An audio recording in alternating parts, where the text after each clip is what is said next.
इस बीच लिक्विडिटी की कमी से जूझ रहे सरकारी बैंकों ने डिपॉजिट की ग्रोथ को बढ़ावा देने के लिए सरकार को कुछ सुझाव दिए हैं। स्टेट बैंक और दूसरे सरकारी बैंकों ने अपने सुझाव में टैक्स लाभ के लिए फिक्स डिपॉजिट पर लॉक इन पीरियड को 5 साल से घटा करके 3 साल करने का सुझाव दिया है। सरकारी बैंकों के सुझाव पर सरकार को आने वाले बजट में सरकार इस पर विचार कर सकती है। सर, ये बैंक किस तरह की डिमांड क्यों कर रहे हैं? बैंकों के आंकड़े को देखिए, उनके क्रेडिट डिपॉजिट रेशियो अलार्मिंग स्तर पर, चौंकाने वाले स्तर तक असंतुलित हो चुके हैं। बैंकों के पास से क्रेडिट की ग्रोथ रेट ज़्यादा है, यानी उन्हें ज़्यादा कर्ज देने की मांग करनी पड़ रही है, के लिए संसाधनों की व्यवस्था करनी पड़ रही है, जबकि उनकी डिपॉजिट की ग्रोथ रेट बिल्कुल टूटी हुई है और बल्कि रिकॉर्ड लो स्तर पर है। भारतीय बैंकों के पास अब डिपॉजिट्स नहीं है और उनकी जद्दोजहद यह है कि वो किस तरह से उपभोक्ताओं को या निवेशकों को, बचतकर्ताओं को इस बात के लिए प्रेरित करें, प्रोत्साहित करें कि वो अपना पैसा बैंकों में रखें। हालांकि भारत में इस समय एफडी के रेट पिछले कई सालों में सबसे ज़्यादा है, सबसे ऊंचाई पर है, 7% से ऊपर है, बल्कि कई बैंकों में 7.5% के आसपास है। इसके बाद भी बैंकों के डिपॉजिट्स गिर रहे हैं, क्योंकि या तो लोगों की कमाई में तेज कमी आई है और इसलिए उनके पास बचत के संसाधन नहीं है, और जिनके पास बचत के संसाधन है वो उसे बैंकों से निकालकर म्यूचुअल फंड और बाकी जगह लगा रहे हैं। इसलिए हमने आपको अभी ताज़ा म्यूचुअल फंड का आंकड़ा दिखाया, जिसमें 58 लाख करोड़ का AUM है और एक महीने में इक्विटी में इन्वेस्टमेंट म्यूचुअल फंड के जरिए दोगुना होता जा रहा है। यानी वही बचते हैं जो बचतें बैंकों में रखी होती थी, वो स्टॉक मार्केट में म्यूचुअल फंड के जरिए पहुंच रही।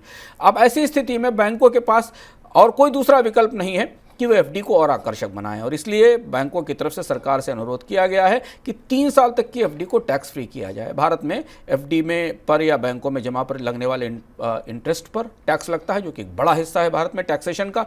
सरकार की दुविधा ये होगी कि वो इस फैसले को कैसे ले, क्योंकि ऐसा करने के कारण फिर अन्य बचत स्कीमें हैं, उन पर भी उसे टैक्स की व्यवस्था बदलनी पड़ेगी। हालांकि बैंक बेचैन हैं, उनको लगता है कि किसी तरह से ग्राहकों को, बचतकर्ताओं को प्रोत्साहन देकर उसमें रोका जा सके।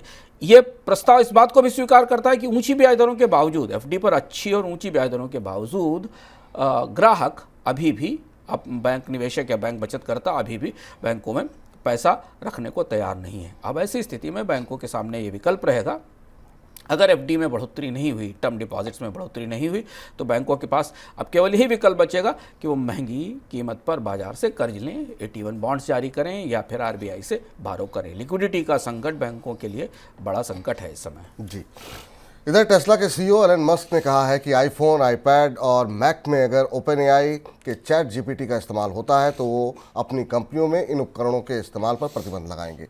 सुरक्षा चिंताओं को देखते हुए मस्क ने चेतावनी दी है।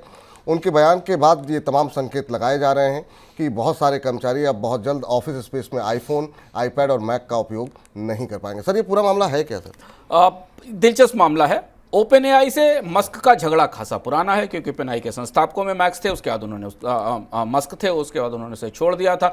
OpenAI के प्रमुख सैम अल्टमैन पर बहुत सारे आरोप लगाए थे एलन मस्क ने, जो आपको पता होगा। एलन मस्क का कहना था कि OpenAI इसलिए बनाया गया था कि वो आम लोगों के हितों के लिए आर्टिफिशियल इंटेलिजेंस की तकनीक डेवलप करेगा, लेकिन वैसा नहीं हुआ।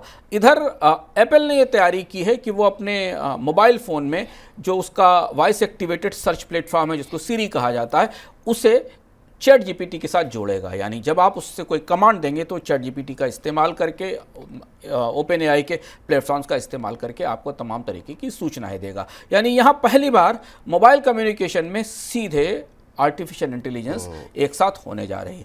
मस्क इससे खासे नाराज हैं। मस्क का पुराना मामला भी OpenAI के साथ एक खराब रिश्ते भी हैं। मस्क का मानना यह है कि ये AI का गलत प्रयोग है, और OS लेवल के ऊपर अगर ऑपरेटिंग सिस्टम के लेवल पर AI को लगाया जाता है तो ये लोगों की निजता का, प्राइवेसी का और AI की पारदर्शिता का बड़ा उल्लंघन है। उन्होंने इस बात की चेतावनी दी कि ऐसा हुआ तो वो अपने सारे कारोबार में, जहाँ जहाँ उनकी कंपनियां हैं, उसमें एप्पल के फ़ोन का इस्तेमाल रोक देंगे।